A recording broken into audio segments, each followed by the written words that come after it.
అధ్యయనానికి ఆహ్వానం. అధ్యయన అభిలాషులకు శుభోదయ దివ్యాశీస్సులు. ఏకవాక్య ధ్యానాన్ని చెప్పుకుందాం.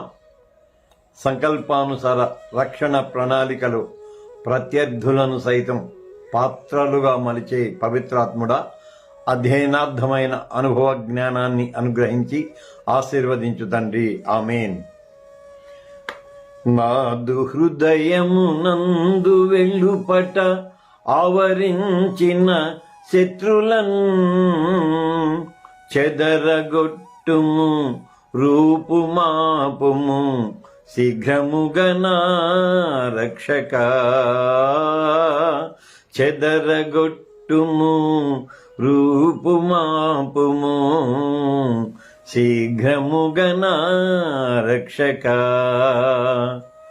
అధ్యయన అభిలాషులకు ఆహ్వాన శుభాశీస్సులు. అపోస్తలుల చర్యల పుస్తకం 23వ అధ్యాయం చివరి భాగాన్ని ఇవాళ నేను విశ్లేషణ చేయబోతూ ఉన్నాను. పౌలు మేనల్లుడు పౌలుకు వ్యతిరేకంగా సనాతన యూదులు చేస్తూ ఉన్న కుట్రను గురించిన సమాచారాన్ని అందించాక దానికి ఎలాగూ సహస్రాధిపతి లూసియా క్లౌడియా లేక క్లాడియస్ లూసియస్ ప్రతిస్పందించాడో ఆ అంశాన్ని ఇవాళ మనం అధ్యయనంలో విశ్లేషణ చేసుకుందాం. లైవ్లోకి చేరి వచ్చిన ప్రియబిడ్లకు ఆహ్వానాశీస్సులు. జాన్సన్ కొడవటి, అంతయ్య సగిలి, బిడ్డ కవిత Nittala, Ramesh David Nittala and family, అమ్మ ప్రసూనమ్మ, ఇంకొకరు ఎవరో లైవ్లో ఉన్నారు. మొత్తం ఆరుగురు లైవ్లో ఉన్నారు. అందరికీ హృదయపూర్వకమైన ఆహ్వానాశీస్సులు అందిస్తూ ఉన్నాను. అభియోగం మోపబడిన వ్యక్తి లేక అభియోగానికి గురైన వ్యక్తి అసామాన్యుడు. మనం లేఖన కోణంలో నుంచి చూచిన దాన్ని ప్రక్కన పెట్టి ఆనాటి సామాజిక, రాజకీయ, మత పరిస్థితులలో నుంచి కూడా అతన్ని ప్రముఖమైన వ్యక్తిగానే పరిగణించవచ్చు. మరికొన్ని అంశాలను కూడా మనం విశ్లేషణ చేసుకుందాం. అంతకుముందు చెప్పుకున్నవే జ్ఞప్తికి తెచ్చుకుందాం. యెరూషలేములో ఒక సమాంతర అనే అంటున్నాను, ఒక సమాంతర మత వ్యవస్థ ఆవిర్భవిస్తూ వస్తుంది. స్టెఫెను మరణంతో ఒకంత వెనకడుగు వేసిన, మళ్ళీ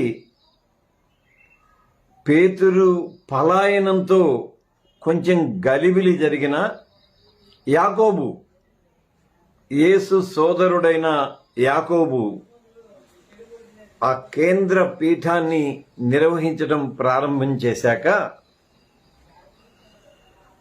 మనకు లేఖనం ఆ విషయంలో మౌనంగా ఉంటుంది. కానీ కొంత సామరస్య ధోరణి అనివార్యంగా నెలకొంటూ వచ్చిందా అని అనుకోవచ్చు. దానికి భిన్న కారణాలను కూడా మనం అధ్యయనంలో విశ్లేషణ చేసుకుందాం. స్టెఫెను, ఆ తర్వాత పేతురు, 2 ఇతివృత్తాంతాలు తీసుకుందాం. స్టెఫెను హత్యోదంతం, పేతురు పలాయనం. అప్పుడు అధికారంలో ఉన్న వ్యక్తులు వేరుగా ఉన్నారు.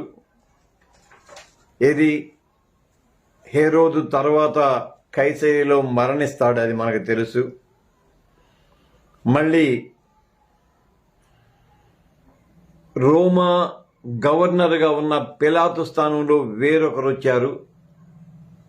అలాగే స్వర్ణ దేవాలయ అర్చక బృందంలో పలువురు నూతన సభ్యులు ప్రవేశం చేశారు.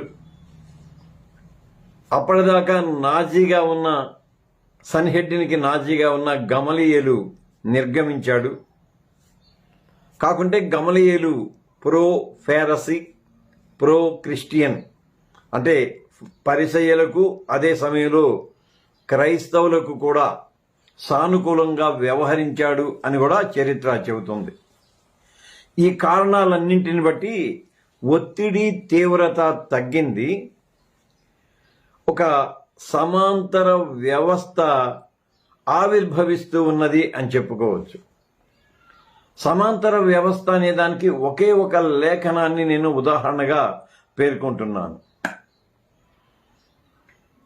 స్వర్ణ దేవాలయంలో మొక్కుబడిని చెల్లించటానికి సిద్ధపడ్డ నలుగురు మన దగ్గరున్నారు, వారిని తీసుకొని వెళ్ళు అంటే, సో క్రైస్తవ విశ్వాస కేంద్రానికి మళ్ళీ స్వర్ణ దేవాలయ అధికార కేంద్రానికి మధ్య పూర్తిగా వైరం లేదు అనేది అక్కడ కొంచెం స్పష్టమవుతూ ఉంటుంది. మళ్ళీ యాకోబును సనాతనునిగా మనం చూస్తాం కాబట్టి ఒకవైపు క్రైస్తవ విశ్వాసాన్ని అనుసరిస్తున్నప్పటికీ పూర్వ నిబంధనను విస్మరించలేదు కనుక దేవాలయ ప్రాశస్త్యాన్ని అతడు తగ్గించలేదు అనే ఆ మాట మనకు తేటతెల్లం చేస్తుంది. సరిగ్గా ఈ క్రమంలో యాకోబు ఇన్ఫ్లుయెన్స్ని తక్కువ అంచనా వేయటానికి వీల్లేదు. మళ్ళీ ఈసారి యెరూషలేముకు వచ్చిన పౌలున్నాడే, అతడు భౌతిక పేదలైన పరిశుద్ధులకు ఆర్థిక సాయం చేయటానికి తన వెంట పెద్ద మొత్తంలో సొమ్ము తీసుకుని వచ్చాడు. దాన్ని ఎప్పుడైతే ఆ పేదలందరికీ పంచాడో ఒక బలమైన వర్గం పౌలు వెనుక ఉన్నది, ఖచ్చితంగా ఉన్నది. ఆర్థిక కోణంలో నుంచి, సామాజిక కోణంలో నుంచి మనం అలా గమనించినట్లయితే ఈ రెండే కాకుండా అతని రోమా పౌరసత్వం ఒక ప్రత్యేకమైన ఆధిక్యతను పౌలుకు కలుగ చేసింది. మళ్ళీ ఇప్పుడు పౌలు మేనల్లుడి దగ్గరికి వద్దాం.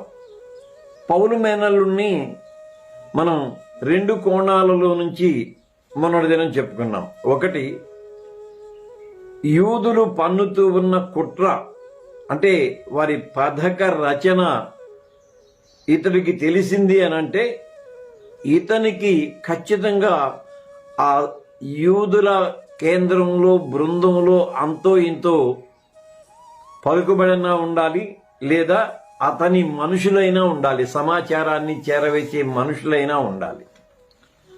సో వాళ్ళతో మంచి ర్యాపో ఉన్నది. అంతేకాకుండా కోటలోనికి వెళ్ళాడు. యెరూషలేములో ఉన్న రోమా సహస్రాధిపతి, మళ్ళీ గవర్నర్, అధికార ప్రతినిధులు వినియోగించే కోటలోనికి వెళ్ళగలిగాడు. ఇది కోటలో నిందితునిగా బంధించి ఉన్న తన మామను గురించిన సమాచారాన్ని తెలియచెప్పటానికి వెళ్ళగలిగాడు. కోటలోనికి ప్రవేశం సామాన్యమైందేం కాదు. సరే, అక్కడికి వెళ్ళటం ఒకెత్తు, సమాచారాన్ని నేరుగా శతాధిపతికి కాదు సహస్రాధిపతికి అందజేశాడు. సో ఈ సంఘటనలన్నీ కూడా అతను ఎంత చక్కగా ఒక ప్రాధాన్యతను ఆ పట్టణంలో కలిగి ఉన్నాడో, ఆ ప్రాధాన్యత పౌలుకు అలాగే అతని మేనల్లుడికి, అక్కడ ఉన్న క్రైస్తవ సంఘానికి, వాటన్నింటికి మనం ఆపాదించుకొని చెప్పొచ్చు అన్నమాట. సో దీన్ని దృష్టిలో పెట్టుకొని మనం 22వ వచనాన్ని చదువుదాం. తరువాత అతడు శతాధిపతుల్లో ఇద్దరిని తన దగ్గరకు పిలిచి, కైసరయ దాకా వెళ్లేందుకు 200 మంది సైనికులను, 70 మంది గుర్రపు రౌతుల్ని, మరో 200 మంది ఈటెల వాళ్ళని రాత్రి 9 గంటలకు సిద్ధం చేసి, కంటిన్యూషన్ ఉన్నది. సో ఇక్కడ నుంచి సహస్రాధిపతి చొరవ మనకి కనిపిస్తుంది. ఒక కోణంలో మనం ఏం చెప్పుకున్నామంటే రోమా పౌరసత్వాన్ని కలిగిన ఒక ప్రముఖమైన వ్యక్తిగా పరిగణించబడుతున్న పౌలు హతమార్చబడితే అది నేరుగా అతనికి కూడా ప్రమాదం. అంటే అతని వృత్తి ధర్మంలో వైఫల్యం చెందాడని అతనికి కూడా ప్రమాదం. ఆ కారణం ఒకటి. రెండోది, అతని అధికారానికి వీళ్ళు సవాలు విసిరారు.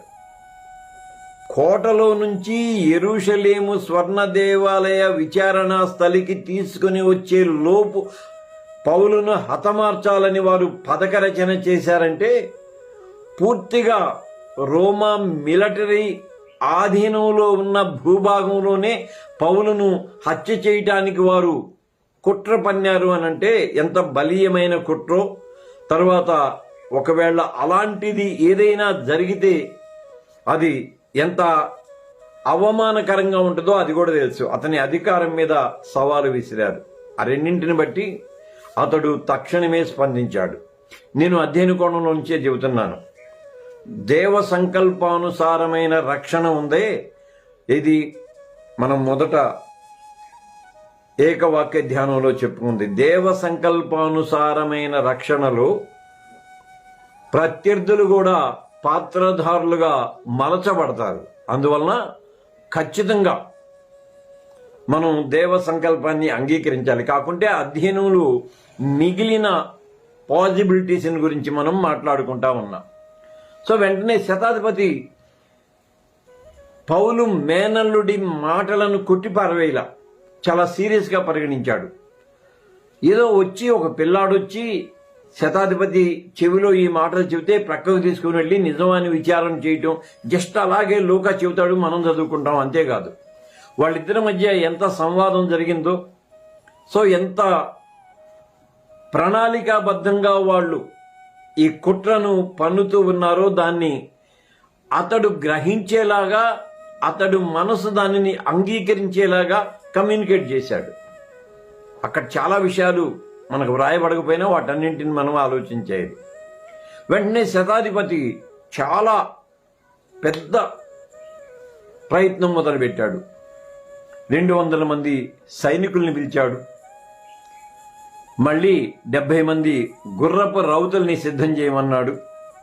మరో 200 మంది ఈటెల వాళ్ళని సిద్ధం చేయమన్నాడు. అంటే ఒక నిందితుని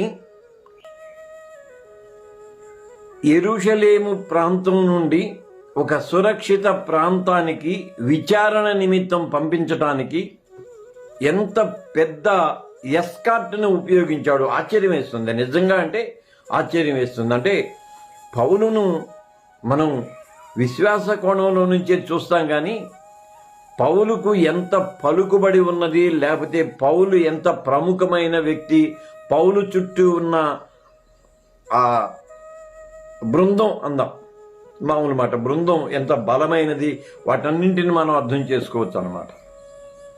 శతాధిపతి వెంటనే 2 శతాధిపతుల్ని తన దగ్గరికి పిలిచి కైసరయ దాకా వెళ్లేందుకు, ఇంకా యెరూషలేములో ఉండటానికి వీల్లేదు కాబట్టి కైసరయ దాకా వెళ్లేందుకు, కైసరయ గురించి చాలాసార్లు చెప్పుకున్నాం. కైసరయలో పౌలుకు మళ్ళీ మంచి అనుచర వర్గం ఉంది. నేను అనుకుంటాను సహస్రాధిపతి పౌలు మేనల్లుడు చెప్పిన వెంటనే త్వరితగతిన ఈ ఆదేశాలు ఇచ్చుంటాడు అని అనుకోలే.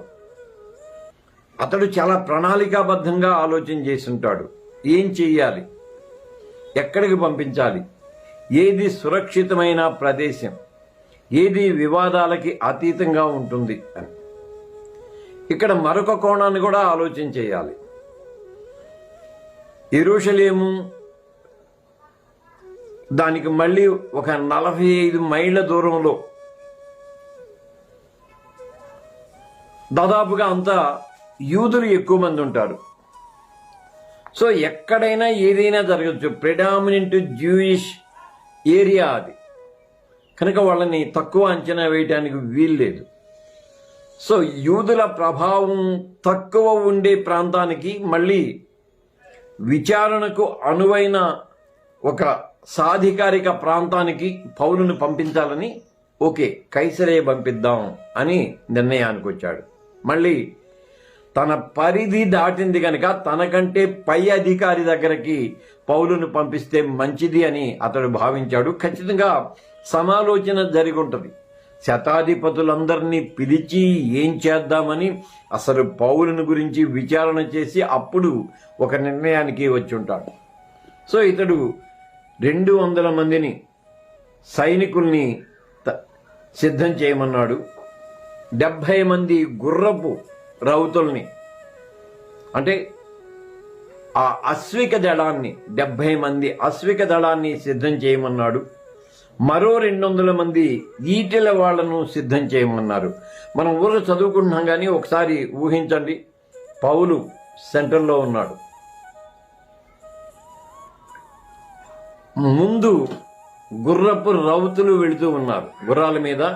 అశ్విక దళం సగం, ఒక 100 మంది అశ్విక దళం ముందు వెళుతూ ఉన్నారు. వారి వెనుక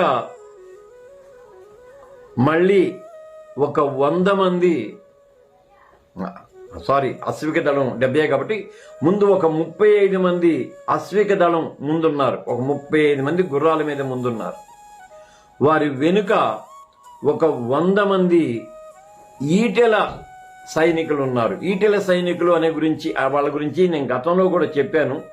ఎంతమందికి జ్ఞాపకం ఉందో లేదో తెలియదు కానీ జస్ట్ మళ్ళీ జ్ఞాపకానికి తీసుకొస్తారు. గ్రీకులు తమ జైత్రయాత్రలో ప్రవేశపెట్టిన ఒక క్రొత్త తరం సైనికులుగా వీళ్ళని చెప్పుకోవాలి. దాదాపు అంటే ఒక 15 నుండి 20 అడుగుల పొడవుగా ఉన్న ఈటెలను వీళ్ళు కలిగి ఉంటారు. అప్పటికి ఆ ఆయుధాలు లేవు, చాలా పొడవైన ఈటెలు. వాటిని పట్టుకున్న సైన్యం అన్నమాట. అంటే ఒక 6 అడుగుల ఎత్తున్న వ్యక్తి సైనికుడైతే అతనికి మరో 2 రెట్లు ఎక్కువ ఉన్న ఈటె అన్నమాట. ఆ బలమైన ఈటెల్ని వాళ్ళు పట్టుకుంటారు. ఇది క్రొత్త సైనిక దళం. ఈ రకమైన సైనిక దళం అంతకు ముందు లేదు. గ్రీకులు దాన్ని ప్రవేశపెట్టారు. దాని గురించి గతంలో నేను చెప్పాను. ఆ దళం అలాగే రోమీల కాలంలో కూడా కొనసాగుతూ ఉన్నది. అది ప్రత్యేకమైన శిక్షణతో కూడుకున్న దళం. ముఖ్యంగా ఎత్తైన కోట గోడలలోనికి వెళ్ళటానికి డాళ్లు కవచాలుగా అడ్డం పెట్టినప్పుడు ఆ డాళ్లకు ఉన్న రంధ్రాలలో నుంచి ఈటెలను ముందుకు జొనపటానికి ఇవి ఉపయోగపడుతూ ఉంటాయి. సో ఒక 100 మంది ఆ పొడవైన ఈటెలను పట్టుకున్న సైనికులు.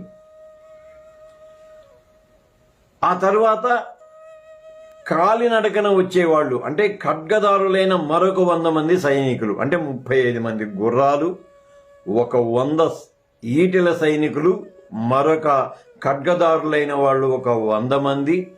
అక్కడ పౌలు, మళ్ళీ అలాగే వెనక్కి. అసలు ఎంత వండర్ఫుల్ సెక్యూరిటీను. అసలు ఇవాళ మనం ఆలోచన చేస్తే ఒక ప్రధానమంత్రికి ఎంత సెక్యూరిటీ ఉంటుందో అంతకంటే మించిన సెక్యూరిటీ లాగా ఆ దినాల్లో ఇది కనపడుతూ ఉంటుంది. అక్కడ దేవ ప్రణాళికను మనం చూస్తాం. వాళ్ళందరినీ సిద్ధం చేసి మళ్ళీ రాత్రికి రాత్రే ఇక్కడి నుంచి తప్పించండి అని అన్నాడు. ఇక్కడి నుంచి తప్పించండి. సహస్రాధిపతి యూదుల మనస్తత్వం బాగా తెలిసినవాడు. మనం యేసు ఉద్యమ కాలంలో చాలా విస్తృతంగా చెప్పుకుంటాం కాబట్టి దాన్ని ప్రక్కన పెడుతున్నాను. సరిగ్గా పౌలు విచారణ జరిగే కాలానికి అంతర్యుద్ధం కోసం సిద్ధపాటు జరుగుతూ ఉంది. అంటే యూదులలో ఉన్న ఆ అలజడి, అన్రెస్ట్, యారగెన్సీ ఇవన్నీ కూడా బయట ఉన్నాయి. అవి తెలుసు ఈ సహస్రాధిపతికి, మిగిలిన వాళ్ళకి తెలుసు. యూదులు మత విషయంలో ఎంతకు తెగిస్తారో కూడా తెలుసు. అందువలన ఒకవేళ పౌలును కోటలోనే ఉంచి వాళ్ళు కోరినట్లుగా కోట నుండి సన్హెడ్రిన్ సభకు తీసుకుని వెళ్లకుండా భద్రంగా చేసినా ఏ క్షణంలో వాళ్ళు కోట మీద దాడి చేస్తారో అనే ఆ అప్రమత్తత కూడా సహస్రాధిపతి కలిగి ఉంటాడు. అందుకని అసలు ఎలాంటి తిరుగుబాటుకి తావు లేకుండా క్షేమంగా పంపించేసేయాలి. ఇక్కడ పౌలు క్షేమం వెనుక ఒకటేమో దేవ సంకల్పం, ఆ కోణంలో చూద్దాం. మరొకటి పౌలు కంటే కూడా పౌలును సంరక్షించుకోవలసిన బాధ్యత ఈ క్లౌదియా లూసియా సహస్రాధిపతి మీద ఉన్నది, మళ్ళీ రోమా ప్రభుత్వం మీద కూడా ఉన్నది. ఇవన్నీ కలిసి ఇంత గొప్ప ప్రణాళికను వాళ్ళు సిద్ధం చేయడానికి దోహదపడింది. సో ఆ రాత్రికి రాత్రే పౌలును ఎలాగూ తప్పించాలి అని 23 పౌలును ఎక్కించి, అంటే పౌలుకు మళ్ళీ ఒక గుర్రాన్ని సిద్ధం చేశారు. ఒక 40-45 మైళ్ళ దూరం ఉంటుంది. ఆ 40-45 మైళ్ళ దూరం ప్రయాణం చేయాలి కాబట్టి పౌలుని గుర్రం మీద కూర్చోబెట్టారు. గుర్రం మీద కూర్చోబెట్టి అధిపతి అయిన ఫేలిక్స్ దగ్గరకు భద్రంగా తీసుకెళ్లేందుకు సిద్ధం చేయండి అని చెప్పాడు. సో మొత్తం ఆర్డర్స్ జారీ అయినాయి. ఒకసారి మనం లోక జస్ట్ అలా చెబుతూ ఉంటే వింటాం, కానీ ఎంత కదలిక అక్కడుందో అంటే 470 మంది సైనికులకు ఒకేసారి ఆదేశాలు వెళ్ళాయి. సో 470 మంది సైనికుల కదలిక పౌలు ఖైదీగా ఉన్న ఆ కోట పరిసర ప్రాంతాల్లో మనం చూస్తాం. ఆ మోహరించడాన్ని మనం చూస్తాం. దానిలో మళ్ళీ అశ్విక దళం ఉంది, ఈటల వాళ్ళు ఉన్నారు, సైనికులు ఉన్నారు, మళ్ళీ శతాధిపతులు ఉన్నారు. వీళ్ళందరినీ ఎంత జాగ్రత్తగా అక్కడ మోహరించేశాడు, ఇది అప్పటికప్పుడు మోహరించేశాడు. సో అక్కడ పరిస్థితిని మనం చూడొచ్చు. మళ్ళీ నేను దీనిని అధ్యయన కోణంలో ఏమంటానంటే, దీన్ని తక్కువ అంచనా వేయటానికి ఏం లేదు. యెరూషలేము స్వర్ణ దేవాలయానికి ఆనుకునే ఉంటుంది, ఇది దగ్గరలోనే ప్రక్కనే ఉంటుంది, పెద్ద దూరమేం కాదు. స్వర్ణ దేవాలయం చుట్టూ కూడా ఈ యూదుల ప్రాబల్యమే ఉంటుంది. కోట వెలుపల జరుగుతూ ఉన్న పరిణామాలని ఖచ్చితంగా యూదులైన వారు అబ్జర్వ్ చేస్తూనే ఉంటారు. బహుశా వాళ్ళకి ఏమీ అర్థం కాకపోవచ్చు. ఒకళ్ళు పౌలును తప్పిస్తున్నారా ఎందుకు అనేది అర్థం కాకపోవచ్చు. అందువలన దాని గురించిన వివరణ మనకి తెలియదు. బట్ అక్కడున్న అలజడి మాత్రం, అక్కడ జరుగుతున్న సందడి మాత్రం ఖచ్చితంగా వాళ్ళ దృష్టికి వచ్చి ఉంటుంది అని మనం అర్థం చేసుకోవాలన్నమాట. ఇక వెంటనే ఫేలిక్స్కి, అంటే గవర్నర్కి, ఫేలిక్స్ని గురించి మళ్ళీ రేపు మనం మాట్లాడుకుందాం, అందుకని ఇక్కడ వదిలేస్తున్నాను. మళ్ళీ చక్కగా ఉత్తరం రాశాడనమాట. మహాఘనత వహించిన అధిపతి ఫేలిక్స్కు క్లౌదియా లూసియా వందనాలు. ఇక్కడ అతని పేరు చూస్తాం. ఈ పేరు అమ్మ ఒక్కతే రాసింది, ప్రసన్నమ్మ ఒక్కతే రాసింది. మరొక పర్యాయం మన అధ్యయన పెద్ద బిడ్డ అమ్మకి అభినందనలు నేను అందిస్తూ ఉన్నాను. 26 యూదులు ఈ మనిషిని పట్టుకుని చంపబోయినప్పుడు అతడు రోమియుడని నేను విని సైనికులతో వచ్చి అతన్ని తప్పించాను. చాలా క్లుప్తంగా రాశాడు.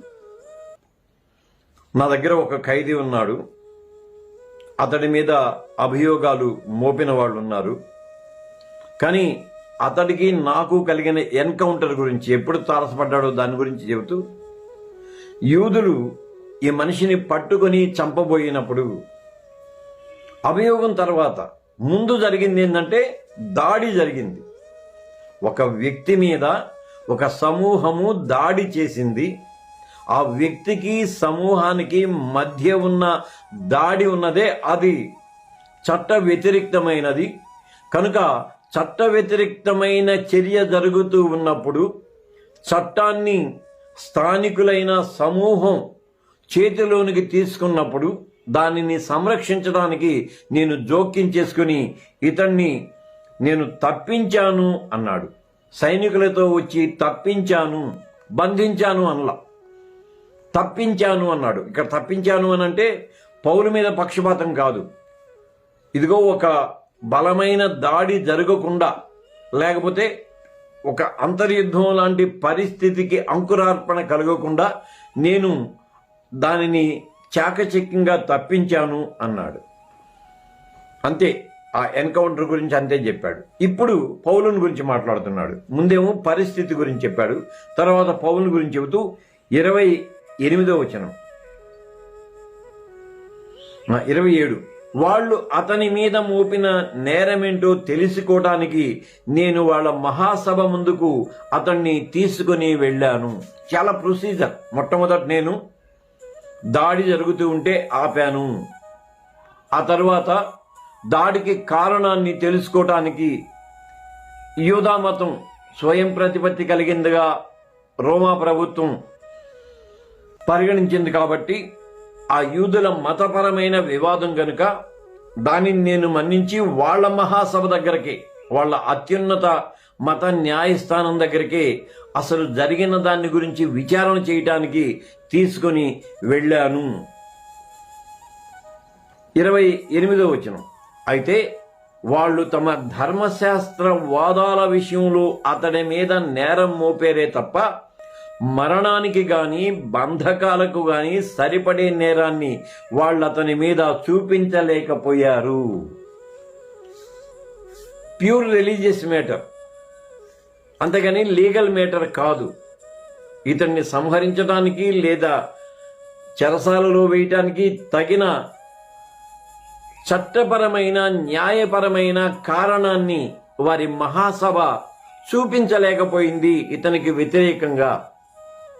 వాళ్ళు మతపరమైన వివాదాలను గురించే మాట్లాడుకున్నారు తప్ప అక్కడ జరిగిన సంగతి మళ్ళీ మనం జ్ఞాపకాన్ని తెచ్చుకుందాం. అసలు విచారణ జరగల. ఆ పాలైన్ స్ట్రాటజీ అంటేనే విచారణ జరగల. సన్హెడ్డిన్ సభ కొత్తదేం కాదు పౌలుకి. చిన్నప్పటి నుంచి తెలిసిన ఆ సన్హెడ్డిన్ సభ అనేక పర్యాయాలు అక్కడ నిలబడి ఉంటాడు. మనం చెప్పుకున్నాం. పరిసయ్యులు సద్దూకయ్యులు వాళ్ళిద్దరినీ ఎలాగా భావోద్వేగానికి గురి చేయాలో తెలుసు. యేసు రక్షణనంతటినీ కూడా ఒక మతపరమైన, అంటే యూదుల మతపరమైన నమ్మికకు అనుసంధించి పునరుద్ధానం లేదని వీళ్ళు నమ్ముతారు, ఉందని నేను చెబుతున్నాం, అందుకని దాన్ని వీళ్ళు అడ్డుకుంటున్నారని వ్యక్తి వివాదాన్ని ఒక సూత్ర వివాదంగా మలిచాడు. దాంతో అనివార్యంగా ఇరు బృందాలు కూడా సంఘర్షణకు దిగాయి. సరిగ్గా అప్పుడు సహస్రాధిపతి పౌలును కోర్టులోనికి తీసుకొని వెళ్ళాడు. విచారణ జరగల. కేవలం ఇరుపక్షాల వాదోపవాదాలు జరుగుల. వారి మధ్య అంతర్వివాదం జరిగింది. ఇది సభ మధ్య అంతర్వివాదం జరిగింది. సభికులు లేకపోతే ఆ న్యాయాధిపతులు, ఆ 72 మంది పెద్దల మధ్య అంతర్వివాదం జరిగింది. సరిగ్గా చాలా జాగ్రత్తగా ఇతన్ని ఎలాగూ నేను తప్పించాను, తరువాత మతపరమైన న్యాయస్థానానికి ఎలాగూ తీసుకుని వెళ్ళాను, వాళ్ళు ఇతని మీద అభియోగం మోపటంలో ఎలా వైఫల్యం చెందారు, ఒకటొకటి చాలా జాగ్రత్తగా క్లుప్తంగా అతడు రాసుకుంటూ వచ్చాడు. 29వ వచనం, అయితే వాళ్ళు ఇతని మీద కుట్ర చేయబోతున్నారని నాకు తెలియటంతో వెంటనే అతన్ని మీ దగ్గరికి పంపించాను. అలాగే నేరం మోపిన వాళ్ళు కూడా అతని గురించి చెప్పాలనుకుంటున్న విషయాల్ని మీ ముందే విన్నవించుకోవాలని ఆజ్ఞాపించాను. ఇక్కడ కొంచెం అధ్యయన మీమాంసన గురించి మాట్లాడుకుందాం. ఒకటేమో ఇతని మీద కుట్ర చేయబోతున్నారు అన్న సమాచారం నా దగ్గర ఉంది అన్నాడు. అది వివాదం ఏం కాదు. నా దగ్గర ఉన్న సమాచారం ప్రకారం నేను మీ దగ్గరికి పంపిస్తున్నాను. ఆ చివరి ఉంది, ఇతని మీద నేరం మోపాలని ఎవరు అనుకుంటున్నారో వాళ్ళు కూడా తాము మోపవలసిన అభియోగాలని మీ సమక్షంలోనే ఇతని మీద మోపాలి అని వారికి నేను ఆదేశాలను పంపించాను, ఆజ్ఞాపించాను. సారీ. ఇప్పుడు అధ్యయనంలో ఆలోచించేద్దాం. ముందేం చెప్పుకున్నాం? కోట వెలుపట అలజడిని గురించి చెప్పుకున్నాం. అలజడి అంటే సందడిని గురించి చెప్పుకున్నాం. పెద్ద కోట ఏం కాదు, కోట వెలుపల మోహరించిన సైనికులు. మళ్ళీ చెప్పుకున్నాం కదా, ఒక 70 మందిలో ఒక 35 మంది అశ్విక దళం ముందు, ఒక 35 గుర్రాల మీద సైనికులు ముందు, మళ్ళీ వారి వెనుక ఒక 100 మంది ఈటెలు పట్టుకున్న ప్రత్యేక శిక్షణ పొందిన సైనిక దళం, వారి వెనుక మరొక 100 మంది ఖడ్గదారులైన సైనికులు, వారి మధ్య ప్రత్యేక అశ్వం మీద నిందితుడిగా చెప్పబడే పౌలు, మళ్ళీ వెనక మళ్ళీ మామూలే. సో ఒక సందడి ఎక్కడ నెలకొన్నది. అయితే ఈ సందడి పౌలుకు సంబంధించిందే అని యూదులందరికీ తెలియపోయిన సన్హెడ్రిన్ సభకైతే సమాచారం అందింది అని మనం అనుకోవాలి. సన్హెడ్రిన్ సభకి సమాచారం అందింది. ఇతన్ని చంపాలనుకుంటున్న 40 మంది యూదులు ఉన్నారే, ఒట్టు పెట్టుకున్నారు, శపథం చేశారు.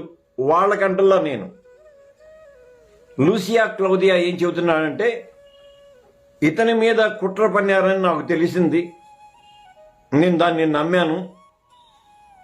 ఆ క్రమంలో మీ దగ్గరికి నిందితుడిని పంపిస్తున్నాను. నిందితుడు అని అంటున్నందుకు నన్ను మన్నించండి, ఇంకా అంతకంటే ఇంకొక టర్మ్ లేదు కనుక దాన్నే వాడుతూ ఉన్నాను. నేను నిందితుడిని పంపిస్తున్నాను. అయితే అభియోగం మోపిన వారు కూడా మీ దగ్గరికి రావాలని ఆదేశాలు పంపించాను. సైమల్టేనియస్ గా జరిగినయా అంటే, ఇక్కడ మళ్ళీ స్వర్ణ దేవాలయం ఆనుకునే ప్రధాన యాజకుని విడిది కూడా ఉంటుంది. సరిగ్గా అక్కడే ప్రభు వారిని కైఫా ఇంట్లో విచారణ చేసినట్లుగా మనం చూస్తాం. స్వర్ణ దేవాలయ ప్రాంగణం చుట్టూ కూడా వాణిజ్య వర్గాల సముదాయం ఉంటుంది. సో స్వర్ణ దేవాలయ అధికారులకి, ముఖ్యంగా సన్హెడ్రిన్ సభ అధికారులకి ఆదేశాలు వెళ్ళాలి. సో ప్రధాన యాజకునికి ఆదేశం వెళ్ళిందా అంటే ఆ ఉత్తర్వు ప్రధాన యాజకుని దగ్గరికి వెళ్ళిందా? అప్పటికి గమలియేలు తరువాత ఎవరు నాజీగా ఉన్నారో, నాజీ అంటే సన్హెడ్రిన్ సభకు అధ్యక్షత వహించేవాడు, ఎవరున్నారో మనకైతే తెలియదు. నేను నా ప్రయత్నంలో దాన్ని సమాచారాన్ని సేకరించలేకపోయాను. సో ఎవరికి సమాచారం వెళ్ళిందో తెలియదు. బహుశా ఆ సమాచారం మిగిలిన వాళ్లకు అంది ఉండకపోవచ్చు. మనకు కారణాలు తెలియదు, మనం అనుకోవటమే. కానీ ఇతడు స్పష్టం చేస్తున్నాడు. అంటే అధిపతికి ఫేలిక్స్కి ఎప్పుడైతే ఒక లేఖ వ్రాసాడో దానితో పాటు వెంటనే సన్హెడ్రిన్ సభ అధికారులకు కూడా, ఇదిగో మీరు నాకు అప్పగించిన నిందితుణ్ణి గవర్నర్ దగ్గరికి పంపిస్తూ ఉన్నాను, మీరు అతని మీద మోపే అభియోగాలను అక్కడే చెప్పుకోవాలి. The file was transferred to upper court అన్నట్టు, హయ్యర్ కోర్ట్ అన్నట్టు ఆ ఆర్డర్స్ అన్ని జారీ చేసి నేను పంపించాను అని, అంటే చాలా స్పష్టంగా అతని లేఖ ఉండటాన్ని, అంటే అధికారులు ఎలా వ్రాస్తారో అంత స్పష్టత అక్కడ మనం చూస్తాం. 30 దాంతో అతడు వాళ్ళకు ఆజ్ఞాపించిన ప్రకారం సైనికులు ఆ రాత్రి పౌలును అంతిపత్రికి తీసుకుని వెళ్లారు. అంతిపత్రి అనే ఊరు ఆ ప్రాంతం, దాని గురించిన అంటే ఎక్కడ ఎగ్జాక్ట్గా ఈ ఏరియా ఉన్నది అనేది తెలియదు అనే ఉన్నది మనం చదివిన అధ్యయనంలో. కాకుంటే దాని గురించి ఏం చెప్పారంటే, సమరయ్యకు యూదయ్యకు బోర్డర్ అది అని ఉంది. యూదయ్యకు సమరయ్యకు బోర్డర్ అంటే ఎక్కడైతే యూదుల ప్రభావం ఆగిపోతుందో, లేక యూదుల జనసాంద్రత ఎక్కడ ముగుస్తుందో అక్కడ దాకా తీసుకుని వెళ్ళి అక్కడ అంతిపత్రులు, అంటే ఆ ప్రయాణం రాత్రిపూట ఆ ప్రయాణం తీసుకొని వెళ్ళారు. ఎక్కడ ఎలాంటి వేసమెత్తు తిరుగుబాటు కానీ లేకపోతే దోపిడీ లాంటిది కానీ హత్యాయత్నం కానీ జరగకుండా జాగ్రత్త పడ్డారు. అంతిపత్రికి తీసుకుని వెళ్ళారు, ఆ బోర్డర్కి తీసుకుని వెళ్ళారు. 31 రాత్రి, బహుశా తెల్లవారుజాము అయి ఉంటుంది. తెల్లవారాక 31 మర్నాడు వాళ్ళు అతనితో పాటు రౌతుల్ని పంపి తాము కోటకు తిరిగి వచ్చారు. సో ఈసారి ఇంకొక 20-25 మైళ్ళ దూరం ఉంటుంది. పౌలును కూడా గుర్రం మీదే కూర్చోబెట్టారు కాబట్టి పౌలుతో పాటు మిగిలిన 70 మంది ఆ అశ్విక దళాన్ని అక్కడే ఉంచి మిగిలిన వాళ్ళు తిరిగి వచ్చారు. 400 మంది ఈటెల దళం అలాగే ఖడ్గ దళం, ఈ రెండు కూడా తిరిగి వచ్చారు. ఇక్కడికి ఆపేస్తున్నాను నేను.